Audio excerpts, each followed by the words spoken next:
बड़ी संख्या में माता बहन, नौजवान साथी, सम्मानित गार्जियन, सबको सनत मल्ला मुफ्ती सनी की ओर से नमस्कार। प्यार साथियों, बहुत बहुत धन्यवाद।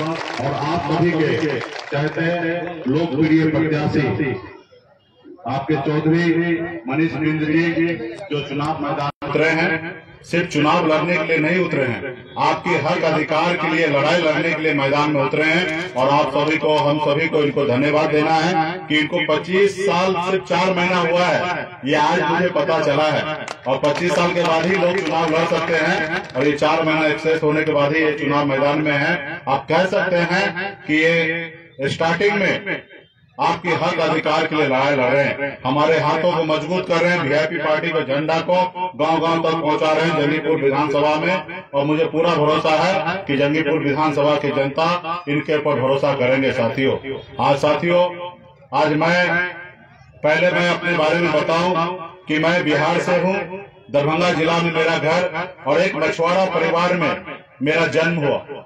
और आप समझ सकते हैं कि गरीब परिवार में बच्चा का जन्म हो तो कितना कठिनाई से अपने बचपन बिताया होगा। और मैंने 18 साल के उम्र में, जिस उम्र में घर परिवार के साथ रहना था, उस उम्र में अपने घर परिवार को छोड़कर मुंबई जैसे शहर में मैं चला गया और वहाँ पे मैंने मजदूरी किया। सिर्फ 900 रुपए महीने पे मजदूरी करता था, 30 रुपए रोज पे मैं मजदूरी करता था। और आप लोगों का आशीर्वाद से, अपने मेहनत के दम पर मैंने मुंबई जैसे शहर में एक मल्ला का बेटा, वहाँ पे मैंने झंडा गाड़ दिया और अपनी जिंदगी बेहतर जीने के लिए एक समय ऐसा आ गया कि हजारों लोग हमारे अंदर में काम करते थे। और उसके बाद मैं एक बेहतर जिंदगी जी रहा था। उसके बाद मैंने बिहार आया।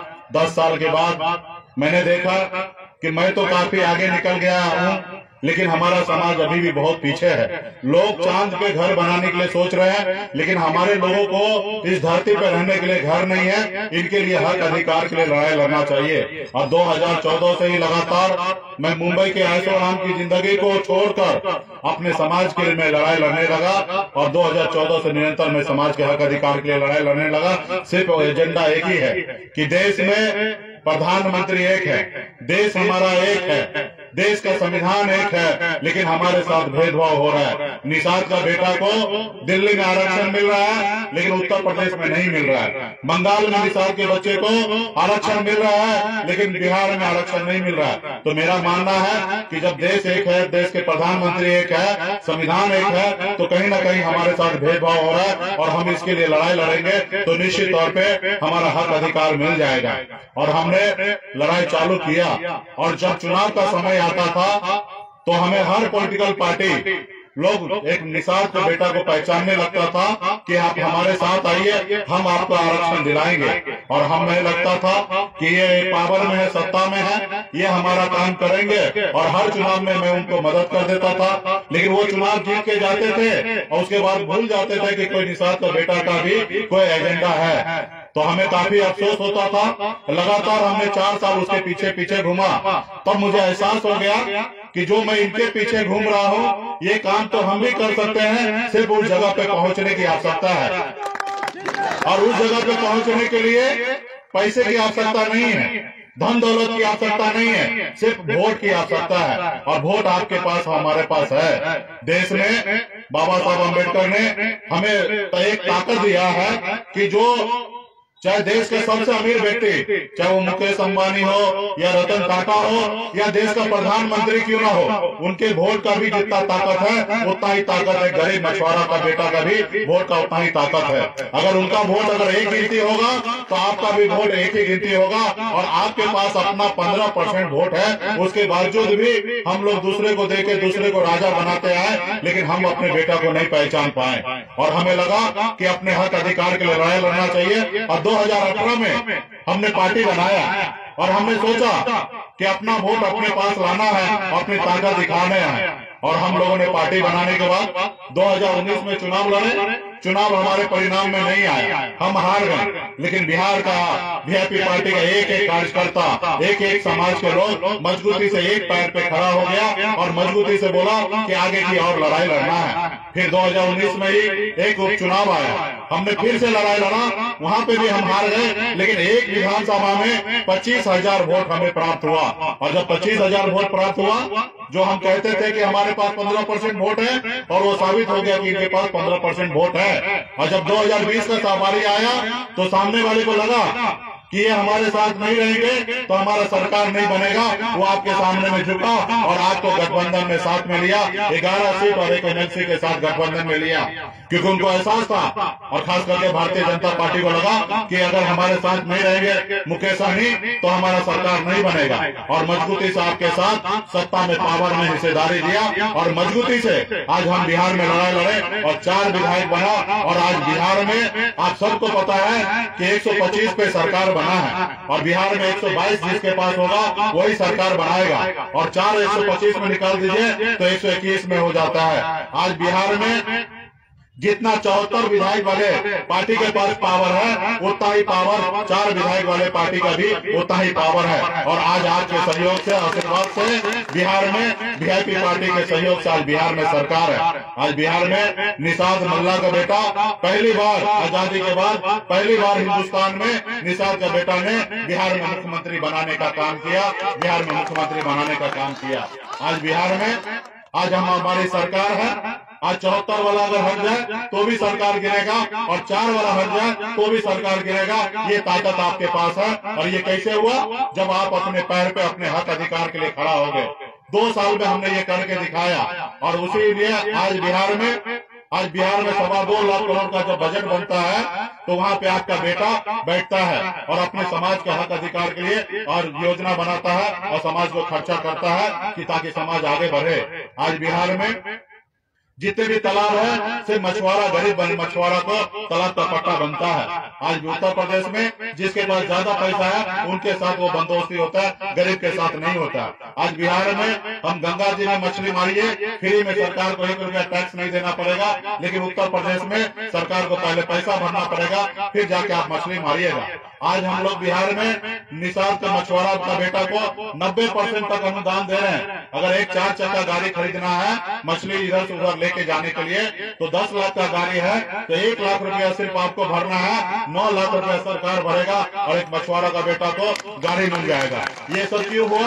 क्योंकि ये आपका अपना सरकार है। आज हम लोग बिहार में, पूरे बिहार में मछली बाजार बना रहे हैं 100 करोड़ रुपया खर्चा करके।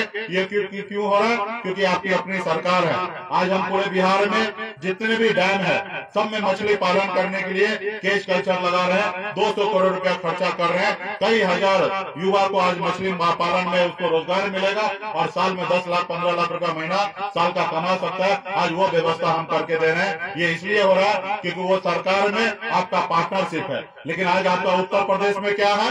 आज आपका बेटा एक विधायक नहीं बन पाता है और दिल्ली लखनऊ में आपका कोई वजूद नहीं है। तो इसलिए साथियों, आज मजबूती से मैं उत्तर प्रदेश से, बिहार से मैं आप उत्तर प्रदेश में आया हूँ आपने समाज के हक अधिकार के लिए लड़ाई लड़ने के लिए। आज मैं यहाँ पे ना विधायक बन सकता हूँ ना मंत्री बन सकता हूँ, उसके बावजूद भी मैं लड़ाई लड़ने के लिए आया हूँ, इसलिए क्योंकि आपका हक अधिकार हमें दिलाना है। आज जिस तरीके से हम बिहार में मजबूत हो गए हैं, आज उसी तरीके से उत्तर प्रदेश में हमारा समाज मजबूत हो जाएगा, झारखंड में समाज मजबूत हो जाएगा। जिस रोज हम चाहेंगे उस रोज दिल्ली पे चढ़ाई कर लेंगे और दिल्ली से हक अधिकार ले लेंगे। आज हमारा, इसके लिए मैं आज उत्तर प्रदेश में आया हूँ और मजबूती से एक अपील करने के लिए आया हूँ कि जहाँ हमारे प्रत्याशी लड़ रहे हैं वहाँ पे लड़िए, मजबूती से लड़िए। यहाँ पे युवा बहुत बड़े संख्या में खड़ा है। एक एक मैदान में, एक एक सीट पर, एक एक बूथ पे चले जाइए। आपको लगता होगा कि लड़ाई बहुत बड़ा है, नहीं साथी, ये लड़ाई बहुत बड़ा नहीं है, बहुत आसान है। खाली अपना वोट अपने पास ले लीजिए, आप चुनाव जीत के जाएंगे। ये शक्ति आपके पास है। और आज तक आपने जिसको वोट दिया, हर जाति धर्म को आपने वोट दिया, उनके पास जाइए, हाथ जोड़िए, पैर जोड़िए, उनको बताइए कि आज तक हमारा पूर्वज आपको वोट देते आया है, एक बार हमारे मनीष चौधरी को वोट दीजिए और इनको जिताइए। आपके लिए 12 बजे रात को भी हम खड़ा रहेंगे, क्योंकि लोग कहते ना, अपने दिल से जानो पराये दिल का हाल। एक गरीब का बेटा एक गरीब का दर्द समझ सकता है, और एक अमीर का बेटा कभी गरीब का दर्द नहीं समझ सकता। आज मेरे पास इतना बेहतर जिंदगी में जी रहा था, मैं उसको छोड़कर आपके लिए क्यों लड़ाई लड़ने के लिए आया? क्योंकि एक मल्लाह का मछुआरा का बेटा मैं हूँ, मुझे पता है कि गरीबी क्या चीज होता है। मैंने भी गरीबी नजदीक से देखा, और आज तो आराम की जिंदगी छोड़कर आपके हक अधिकार के लिए लड़ाई लड़ने के लिए आया हूँ। तो इसलिए हर युवा आप बूथ पे जाइए, बूथ पे अगर 500 वोट गिरता है तो 500 वोट में सिर्फ 250 वोट आप ले लीजिए, वोट बूथ जीत लीजिए। बूथ जीत गए तो विधानसभा जीत जाइएगा और मजबूती से लड़ाई लड़िएगा। और आज एक क्या होगा, चुनाव मैदान में 2 ही चीज होता है, चुनाव हारना या जीतना। आप लड़िएगा तो जीतिएगा, अब लड़बे नहीं कीजिएगा तो क्या जीतिएगा? आज जैसे हमने बिहार में लड़ाई लड़ा, मुंबई को छोड़ा, लड़ाई लड़ा, तो आज बिहार में हम सरकार है। आप बताइए, हम 2 बार चुनाव हार भी गए, उसके बावजूद भी मैं बिहार में मंत्री बना हूँ, इसलिए क्योंकि हमारा अपना पार्टी है, अपना दल है, और हमारे सहयोग से बिहार में सरकार बन रहा है। तो इसलिए साथियों, आज जरूरी नहीं है कि 202 विधायक बनाएंगे तभी लखनऊ में सरकार बनाएंगे। आप उत्तर प्रदेश में आज आप 25 को भी विधायक बना लीजिए, आप लखनऊ में जिसके पास 190 होगा, बगैर आपके सहयोग से उसका सरकार नहीं बनेगा। जब तक आप उसको सहयोग नहीं देंगे तब तक उसका सरकार नहीं बनेगा। तो आप पहला का पार्टनर हो जाएंगे, आप मालिक हो जाएंगे। अपने गरीब समाज के, दलित समाज के लिए, पिछड़ा समाज के लिए, हर किसी समाज के लिए आज काम कीजिएगा। आज मैं बिहार में पशु पालने के लिए 3,34,000 रुपया सरकार देता है, स्कीम है जिसमें सरकार को सिर्फ 34,000 रुपया किसान को भरना है, 3 लाख रुपया सरकार भरेगा। आज इस तरीके का व्यवस्था है, 4 पशु पालिएगा, अपने घर परिवार को चलाइएगा।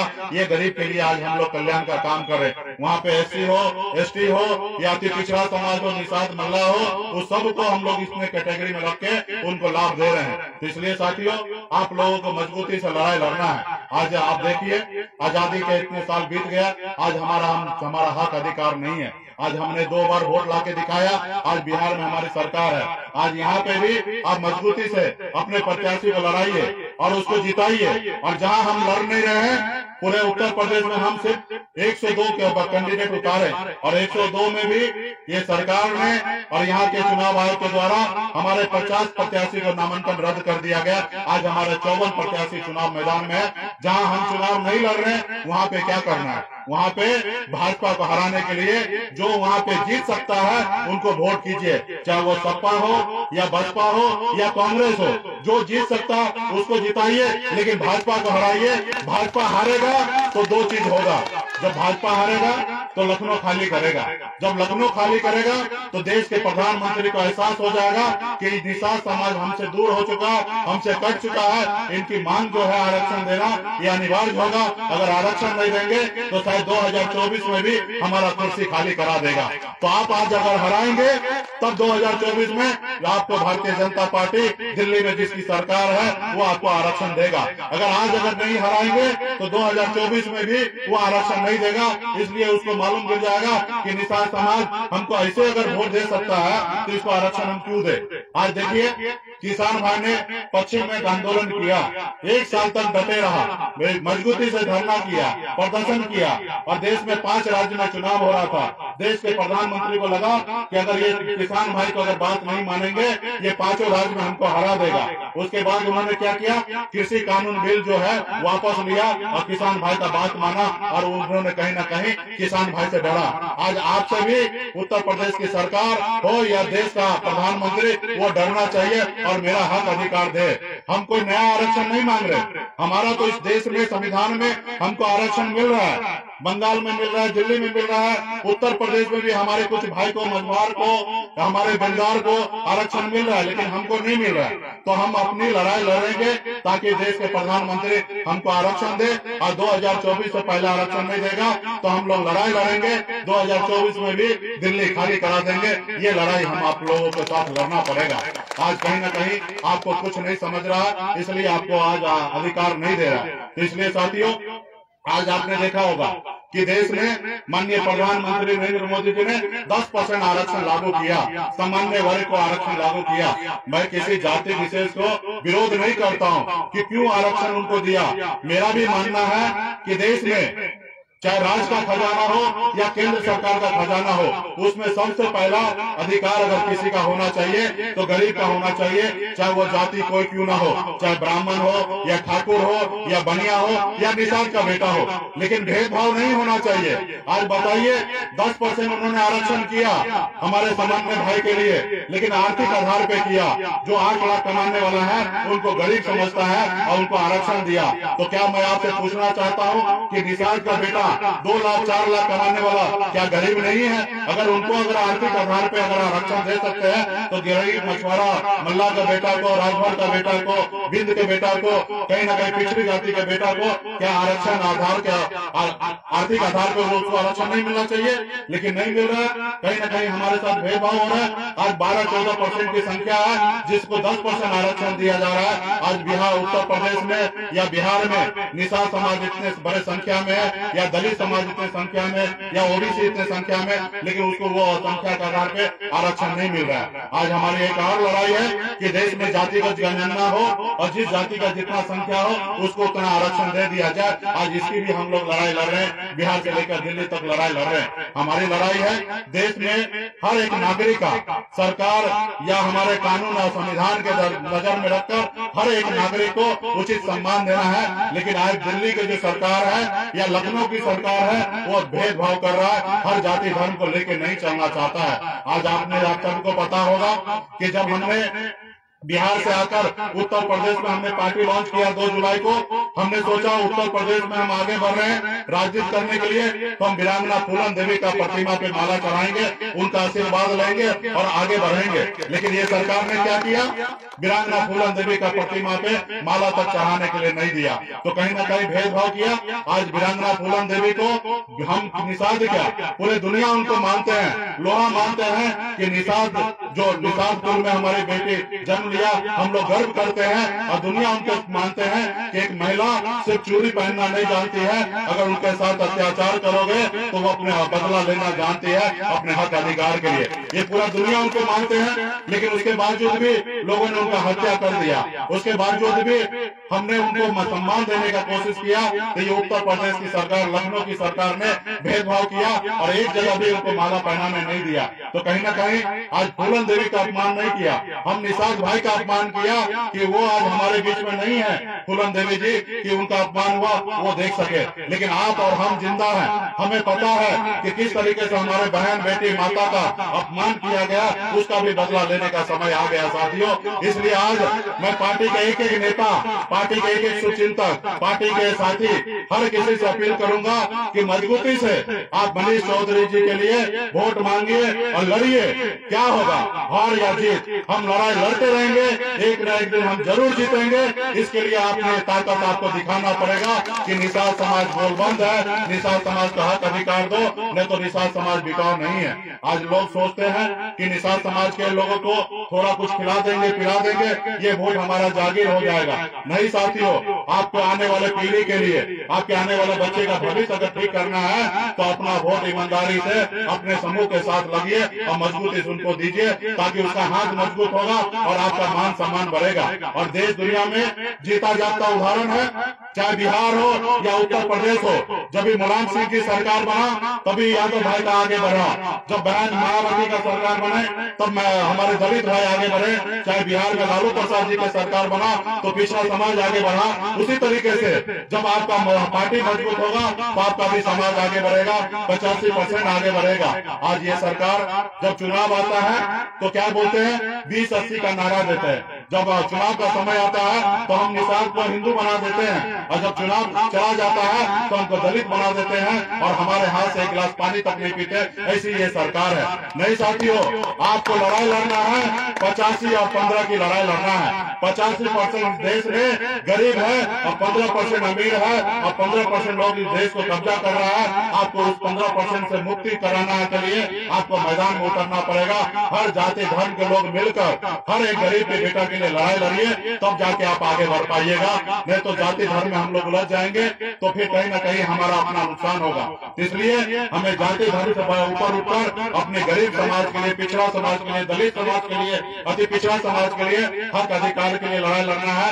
आने वाले पीढ़ी के लिए लड़ाई लड़ना है। आपको लगता होगा कि मनीष चौधरी नया है, यहाँ पे नहीं, ये आज संघर्ष करके आपके लिए लड़ाई लड़ रहा है। आज युवा है, इनको सोच होगा कि आपके हमेशा सेवा करेंगे, मजबूती से आगे बढ़ेंगे। आज तो मैं कहने के लिए भारतीय जनता पार्टी से बिहार में हमारी दोस्ती है, लेकिन हमने कहा कि आज से सिर्फ सरकार में हमारी दोस्ती है। हमारी दोस्ती तो संपूर्ण देश में गरीब पिछड़ा मछुआरा का बेटा के साथ हमारा दोस्ती है। उनके हक अधिकार के लिए हम संघर्ष करते रहेंगे, लड़ाई लड़ते रहेंगे। हमें कुर्सी से प्यार नहीं है। लोग कहते हैं बिहार में 10 तारीख बीतने दो, फिर हम आपको बताएंगे। अरे भैया क्या बताओगे? ज्यादा ज्यादा सरकार से बोलोगे बाहर निकल जाने के। तुम कल क्या, अब बोलो, आज बोलो, हम अभी का भी इस सरकार से बाहर निकल सकते हैं। अपने समाज के हक अधिकार के लिए लड़ाई लड़ेंगे और भारतीय जनता पार्टी को पूरे देश में लड़ाई लड़के विरोध करके अपने हक अधिकार ले लेंगे। नहीं तो पूरे देश में से उसको सत्ता से बाहर करने का ताकत हम साथ में रखते हैं। आज उसके लिए लड़ाई लड़ने के लिए आए हैं। तो इसलिए साथियों, मजबूती से आप लोगों को लड़ाई लड़ना है और सभी युवा बड़े संख्या में यहाँ खड़ा है। सब लोग एक एक पंचायत को गोद ले लीजिए, वहाँ पे जाइए, पहरा दीजिए, अपने लोगों को बताइए। किसान जी आए थे, मंत्री जी आए थे और एक संदेश देके गया है कि बूथ पे जितना भी अपने लोगों का वोट है, सामान्य विचारधारा वाले वोट है, हाथ जोड़िए, पैर जोड़िए, उनको बताइए कि आने वाले समय में हम आपके लिए संघर्ष करेंगे, आप हमको वोट दीजिए, आप लड़िए मैदान में। आज लड़ेंगे तो कल जीतेंगे, जब लड़बे नहीं करेंगे तो आप कभी चुनाव नहीं जीतेंगे। इसलिए मैदान में लड़िए और डट के लड़कर चुनाव जीतिए। आज पूरे प्रदेश में जहाँ निषाद समाज लड़ रहा है, वहाँ पे हमने प्रत्याशी नहीं दिया। वहाँ पे अपील करते हैं, जहाँ निषाद लड़ रहा है वहाँ मजबूती से निषाद को लड़ाओ, और जहाँ पे अपना वीआईपी लड़ रहा है वहाँ वीआईपी पार्टी को लड़ाओ और जिताओ। और जहाँ हम नहीं लड़ रहे हैं वहाँ भाजपा दोहराओ, और वहाँ पे चाहे सपा हो या बसपा हो या कांग्रेस हो, उसको जिताइए, ताकि भारतीय जनता पार्टी हारेगा और 2024 में आपको आरक्षण लागू करेगा। इसलिए साथियों, बहुत बहुत धन्यवाद। आज शिवरात्रि के अवसर पर भी आप लोगों ने तैयारी किया, कार्यक्रम किया, और उसके लिए आप सभी को विशेष तौर पे धन्यवाद देता हूँ कि आप लोगों ने ऐसी जगह पे भी आपने कार्यक्रम कराया, क्योंकि मुझे पता है कि ऐसे समय में, त्योहार के समय में सभा होना असंभव लगता है, लेकिन उसके बावजूद भी बड़ी संख्या में आप लोग आए, आपको धन्यवाद देता हूँ। तो हम सभी युवा से एक बार आपको अपील पूछना चाहेंगे, तो क्या आप मजबूती से हमारे बात से सहमत है ना? तो हाथ उठा के समर्थन दीजिए, और आप कहेंगे तो मनीष चौधरी को हम जीत का माला पहनाएंगे। और आप सभी का सम्मान आप लोगों को रखना है और मैदान में उतर के संघर्ष करना। आपको क्या करना, 1 हफ्ता 10 दिन का समय है, 7 तारीख को वोटिंग होना, आज 1 तारीख है, 7 दिन 1 हफ्ता आप घर पे मत रहिए। अपने समाज के हक अधिकार के लिए, अपने पार्टी के लिए लड़ाई लड़िए। हमारे चुनाव चिन्ह नाव छाप है। हम वो कुल खानदान से हैं कि हमारे पूर्वज श्री रामचंद्र जी को नैया पार लगाया है, आज ये मझधार में फंसा है। हम सभी को मजबूती से इस नैया को पार लगाएंगे, दूसरा कोई नहीं आएगा पार लगाने के लिए। हर एक निषाद, एक मल्ला का बेटा को कर्तव्य बनता है कि इस नैया को पार लगाए। तो मैं इनको जीत का माला पहना रहा हूँ। आप सभी को बहुत बहुत धन्यवाद। आप लोग यहाँ पे आए, हर युवा को और माता बहन को विशेष तौर पे धन्यवाद देता हूँ कि आप लोग आए। आपके हक अधिकार के लिए हम लोग मरते दम तक लड़ाई लड़ेंगे। जब तक आरक्षण लेंगे नहीं तब तक छोड़ेंगे नहीं। हमारे बिहार में दशरथ मांझी जी ने एक स्लोगन दिया था, उन्होंने कहा